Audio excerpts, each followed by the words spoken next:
ሳይታወቀን በጣም ብዙ ጠጥተን ነበር መሰለኝ። ቆይ ነገ ሰርገኛ መሆናችሁን እያወቃችሁ እንዴት እንደዚህ ሙክክ ብላችሁ ትመጣላችሁ? በልሽ አሁን በጊዜ አረፍ በል በቃ።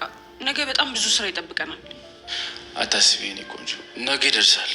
እሺ በቃ እንተኛ አብረን። እኔ ደግሞ ደህና ሆነ ትመጣለህ ብዬ ሰርፕራይዝ ይዤ መጠበቂ። ምንድን ነው እሱ ማለት? ያው ፎቶ ስላልኩ ነው እንጂ እኔ ውስጤ የዋ ነው ማለቴ ውስጤ ባዶ ነው ለማለት ነው። እንደዚህ አልጠጣሁም ለማለት ነው።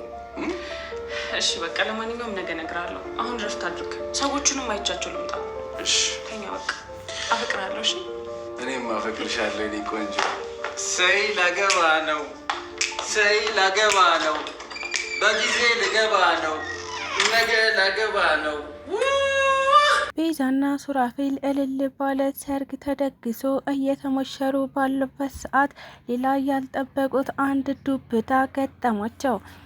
ታዲያ ይህ ነገር የገጠማቸው በሱራፌል ወንድም ማለትም በዶክተር ሮቤል ጉዳይ እንደሆነ አውቀዋል።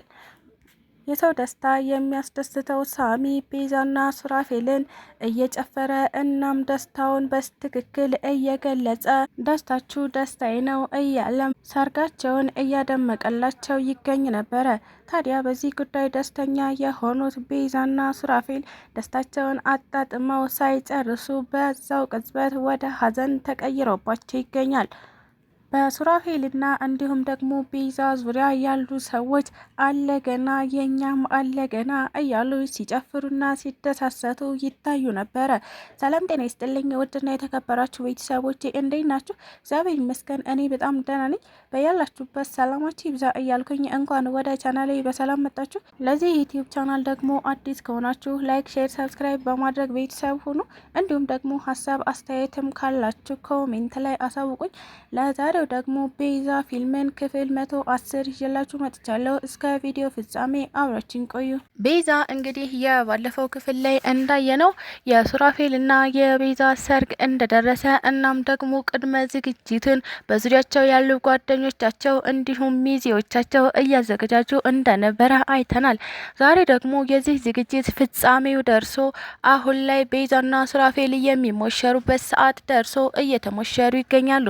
ታዲያ ይህንን ሙሽርነታቸውን እያጣጣሙ በነበሩበት ሰዓት ምንም አይነት ችግር እንዳይገጥማቸው ቢጸልዩም ነገር ግን ችግር ከመግጠም ወደ ኋላ አላለም። ምናልባትም የቤዛና የሱራፌል ደስታ የሚያስከፋው አንድ ሰው ነበረ። እሱም ዶክተር ሮቤል።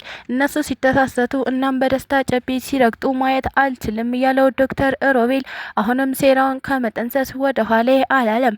በመጨረሻ ታዲያ ደስታቸውን ሀዘን እያደረገባቸው ሮቤል አሁን ትርምስምሱን አውጥቶ ወደ ፖሊስ ጣቢያ ሄዶ በመጠቆም እናም ሱራፌል ሰው ገሎ እንደነበረ የሰው ገንዘብም ዘርፎ እንደነበረ ስላመለከተበት አሁን ፖሊሶቹ ወደነ ቤዛ ቤት በመሄድ ሱራፌልን በቁጥጥር ስር አውለውት ይገኛሉ።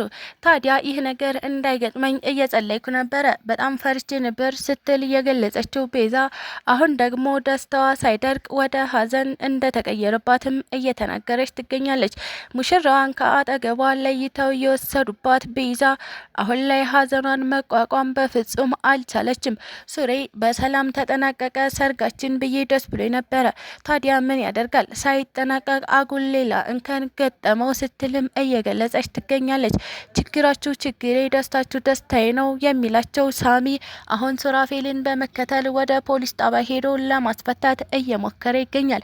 ነገር ግን የሱራፌል ጉዳይ ስሬት ስለሆነ ፖሊሶቹ በጭራሽ በቀላሉ እንደማይለቁት እናም ይህ ነገር እስከሚጠራ ወደ ማረፊያ ቤት እንዲቆይ እንደፈረዱበትም ገልጸውላቸው ይገኛሉ። ሲጨነቁ የነበሩት ሳሚ እንዲሁም ደግሞ ሉሲ ማለትም በዙሪያቸው ያሉ ሰዎች አሁን ላይ ምን ማድረግ እንዳለባቸው በፍጹም የሚያውቁት ነገር የለም። ታዲያ ማማየም ሆነች እንዲሁም ደግሞ ቅንጅርቲ ምናልባትም ሱራፌልን ከእስር ቤት ለማስወጣት የጠበቃው እገዛ ያስፈልገናል፣ ስለዚህ ወደ ጠበቃው ስልክ መደወል አለብን ብለው በማሰብ ቤዛን ለጠበቃው እንድትደውልለት አድርገው አሁን ጥብቅና እንዲቆምለት እያደረጉለት ይገኛሉ። ታዲያ ይህን ነገር የሚሰማው ዶክተር ሮቤል ምናልባትም የሱራፌልን መታሰር ሲሰማ እሱ በደስታ ጨቤ እየረገጠ ሊሆን ይችላል ብለን እናስባለን። የሰው ጭንቀት የሚያስደስተው ዶክተር ሮቤል የሰርጋቸውን ቀን ጠብቆ ደስታቸውን እንዳበላሸባቸውም አይተናል። ሮቤል በፍጹም የቤዛን ደስታ ማየት እንደማይፈልግም ጭምር አይተናል። ቤዛ ምንም እንኳን የሚወዳት ልጅ ብትሆንም ነገር ግን ስኬቷ እናም ደስታዋ እንደማያስደስተውም አይተናል። ሰው ለሚወደው ሰው ደስታውን ይመኛል እንጂ በፍጹም ደግሞ ሀዘኑን ሊመኝለት አይገባም ባይነን። የቤዛና የሱራፌል ሁኔታ በመጨረሻ ማገባደጃ ላይ ደርሶ ይገኝ ነበረ። ደስታቸው ከአቅም በላይ የሆነባቸው ቤዛና ሱራፌል እንዲሁም ደግሞ በዙሪያቸው ያሉ ሰዎች ሳሚ፣ ቅንጅርቲ፣ ሽብሩ፣ ሉላና እንዲሁም ደግሞ ሳሮን ማማየንም ጨምሮ በጣም ደስተኛ ሆነው በደስታ ፈንጠዝያ እየዘለሉ ይገኙ ነበረ። ታዲያ ምን ያደርጋል፣ ይህን ደስታ አጣጥመው ሳይጨርሱት ሌላ ታሪክ መፈጠሩ ደግሞ በምላሹ ጥልቅ ሐዘንን ፈጥሮባቸው ይገኛል። ቤዛ ይህንን ነገር እንዲሆንብን ያደረገው ሮቤል ወይም ደግሞ ዘርፌ ናት ስትልም ጥርጣሬዋን እያቀረበች ትገኝ ነበረ። ከዚህ በፊት ለሰው ተኝተው እንደማያድሩ የሚታወቁት ዶክተር ሮቤል እናም ዘርፌ አሁንም በድጋሚ የኛን ሕይወት ለማመሰቃቀል እየሞከሩ ነው ስትልም ቤዛ ጥርጣሬዋን እያስቀመጠች ትገኝ ነበረ። ታዲያ የቤዛ ጥርጣሬ እውነታ ሆኖ ዶክተር ሮቤል ይህንን ነገር እንዳደረገው ፖሊሶቹ አሳወቁ ቀዋቸዋል። ሱራፌልም ዶክተር ሮቤል እኔን ስለሚጠላኝ እናም በደስታዬ ወይም በሰርጌ ቀን እኔን ማሳዘን ደስ ስለሚለው ነው። እባክህ እኔ ምንም እያጠፋሁት ነገር የለም። ይህ ወንጀል እስከሚጣራ ወይም ደግሞ የሰርጌ ፕሮግራም እስከሚያልቅ ድረስ ልትለቁኝ ትችላላችሁ ወይ ሲልም ጠይቋቸው ይገኝ ነበረ። ፖሊሶቹም እጅ ከፈንጅ የያዝነውን ወንጀለኛ ሰደን አናሳድድም፣ ስለዚህ አንተም ሰርግህን አታከናውንም፣ እናም ነገሩ እስከሚጣራ እዚሁ እኛ ጋር ትቆያለች ሲሉም ፈርደውበት ይገኙ ነበረ። ታዲያ ወንድሜ ብሎ የሚጠራው ሰው አሁን ደግሞ ጠላቱ ሆኖ ጠላቴ እያለ መጥራት ጀምሯል። የኔ ደስታ ስለማያስደስተው ዶክተር ሮቤል እኔን ገደል ሳይሰድ በፍጹም አይረጋጋም ሲልም እየገለጸ ይገኝ ነበር። ታዲያ አያይዞም ለሳሚ ሮቤል እንደዚህ እንዳደረገ አውቃለሁ፣ እናም ደግሞ ሙሉ በሙሉ ጥፋተኛው እኔ ነኝ ይል ነበረ ሱራፌል።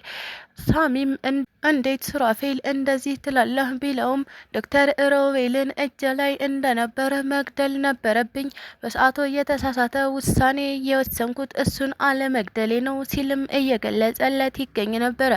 በዚህ ነገር የተበሳጨው ሳሚ አሁን ወደ ዶክተር ሮቤል በመሄድ ሮቤልን አንድ ነገር ሳያደርግ በፍጹም መረጋጋት የሚችል አይመስለኝም። ምክንያቱም ሳሚ ለቤዛና ለሱራፌል ጥብቅና የሚቆምላቸው የቅርባቸው ሰው እንደሆነ እናውቃለን። እናም ሮቤልን አንድ ነገር ሳያደርግ በፍጹም መረጋጋት እንደማይችል እናውቃለን። ስለተከታተላችሁኝ እጅግ አድርጌ አመሰግናለሁ። ለቻናሌ ደግሞ አዲስ ከሆናችሁ ላይክ፣ ሼር፣ ሰብስክራይብ በማድረግ ቤተሰብ ሁኑ። እንዲሁም ደግሞ ሀሳብ አስተያየትም ካላችሁ ኮሜንት ላይ አሳውቁኝ። ኢትዮጵያ ለዘላለም ትኑር እያልኩ ሰናበታችኋለሁ።